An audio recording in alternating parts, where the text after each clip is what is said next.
Hey everybody, my name is Paul, and this is your Tuesday tax tip, which is 4 tax considerations to be aware of if you are separating or divorcing this year. Number 1, make sure if you are divorcing, you update your payroll withholding with your employer. For help with filling out a new W-4, you can check out our previous Tax Tip Tuesday videos on the W-4 and withholding estimator tool on the IRS website. Number 2, understand that individuals cannot deduct alimony or separate maintenance payments for divorces finalized after the year 2018. On the flip side, individuals who receive alimony or maintenance payments under such divorce agreements do not need to include those payments in their taxable income. Number 3, if you and your spouse have children, determine who will claim what child in the year you file your tax return before and after the divorce is finalized. Number 4, determine what filing status you will use on your tax return. You will no longer be able to file married filing joint or married filing separate in the year that your divorce is finalized. Going forward, you will need to choose between single and head of household depending on your situation.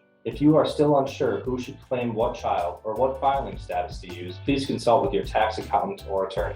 That's it. If you enjoyed this video, please smash that like button and click subscribe for more weekly content.